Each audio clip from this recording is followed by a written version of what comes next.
Live for gold, die by fire!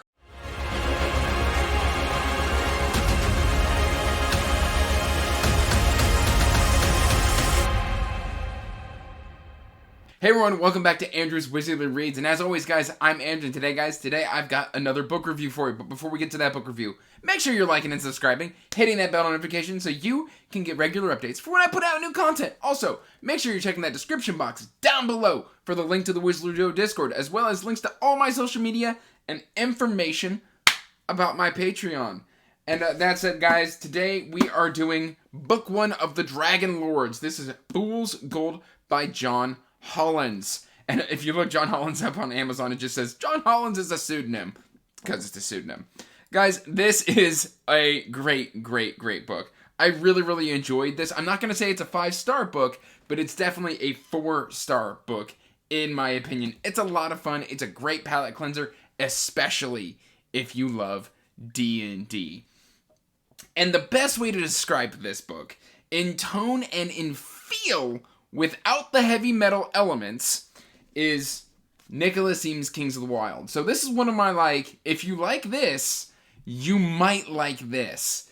So, that aside, let's put this over here and talk about this. This is essentially following 5 characters who kind of come together to rob a bunch of dragons. This story takes place in the Condora Valley of this world that is kind of ruled over by, I believe, 7 dragons called the Dragon Consortium. And what ends up happening is our initial main character, Will, is a farmer. Basically, his parents have died, he's inherited this farm, but him and all the people in this valley are being taxed to poverty by these dragons, because dragons love to collect gold. And so what's happened to Will is the dragons are just like, oh yeah, no, we need more taxes, and they're not very good at record keeping. So what ends up happening is a bunch of guards show up to collect taxes, and he's like, hey, I already paid this season's taxes. And they're like, oh, we're actually really crap at record keeping, so we're going to need you to pay it again. And he's like, listen, I'm broke right now, I don't have it. And so straight into debtor's jail, they're going to try and send him. So he basically freaks out, hits them, throws some soup in their face, and runs away. And that kind of leads into this ensuing shenanigans that happens. And it's funny because as I was deciding to read this one, I purchased this months and months ago, and it's just been sitting on the shelf. Finally, I was like, I'm going to read it. And one of the things that I decided to do was go on Goodreads, because it doesn't have a great rating on Goodreads. And I read some of the lower ratings. And basically what it amounts to is expectation, that these readers had the wrong expectation of what this was. This is very crass, very sweary. There's a lot of cussing in this book. But it's just good, clean fun. Essentially, Will runs into this goblin cave where 2 mercenaries for hire have basically been hunting some goblins that stole their pouch of gold that they were going to use for their new way of life. They were going to try and start this new life. They're trying to think of new professions on what to do. And that is Let and Balor. Let is just this female, really awesome, very strong, very angry mercenary who's very good with throwing daggers. And then Balor is, I'm going to get the race wrong. It's like an Analasium. He's this 8-foot giant muscly red lizard. And he carries around a warhammer, and he's just very quick, kill first, ask questions later. He's essentially your murder hobo character in a D&D campaign. And then, of course, they are joined by Firkin, which is kind of like he was a farmhand on Will's farm, that when it was owned by Will's father, he's now like the town drunk, and he's absolutely out of his gourd crazy. Very crass individual as well, but I mean, he's a town drunk. He's very belligerent. And then, of course, we are joined by Quirk. It's either Quirk or Quirm.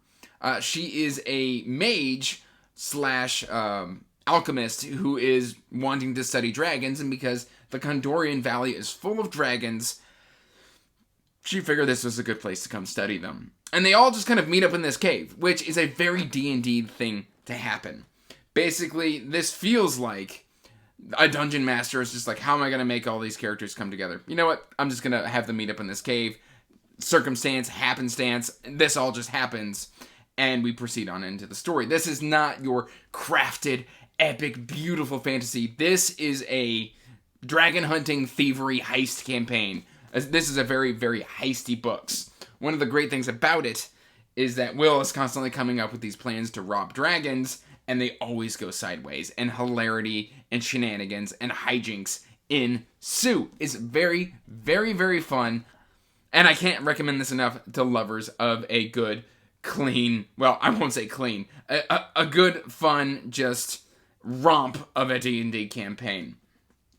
So, that said, again, I have mentioned this is a heist book. It is very sweary, but at the same time, it still feels like a D&D campaign. And a lot of the times, when that happens, you can kind of sacrifice the backstories of the characters. But that's not the case here. It does feel like you've got a backstory that's been established by a player character. But at the same time, they are trying to then kind of morph, especially with Let. Let is trying to leave her mercenary ways behind her, and Ballard just doesn't understand why she wants to do this.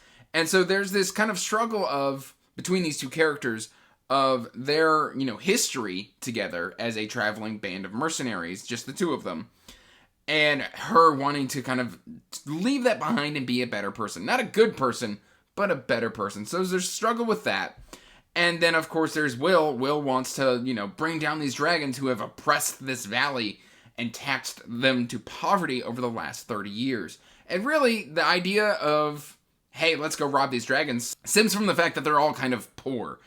Firkins used to be this revolutionary leader, and he had all of these plans. They didn't always work out, but he had these plans on how to take care of these dragons, and he and Will would talk about it, and Will very much remembers these. And so they're going to stick it to these dragons. And it's absolutely a lot of fun to experience this story. I can promise you hilarity. I can promise you crassness. I can promise you a heist. I can promise you hijinks. It is a lot of fun. And if you're just looking for a good, quick read, it is about 516 pages, but it reads really, really quickly. I can't recommend this one enough. So that said, guys, this is the first book in the Dragon Lords. There are currently 3 books out. I think the last one released in 2018, so it may be a completed trilogy. But I don't see it getting a lot of love here on BookTube, so I just kind of wanted to spend some time here talking about it. So I really enjoyed this. 4 stars, decent characters, not the strongest plot, but then again, it's a D&D campaign, so it's not going to have the strongest amount of plot. It's just a lot of fun. That's really all I got for you guys. So let me know in the comments down below, have you heard of this one? Do you plan on picking it up? Does it sound like something you would be interested in? Please let me know in the comments down below. And as always, till next time, peace out, stay magical, bye. And as always, I want to give a huge thank you to my patrons.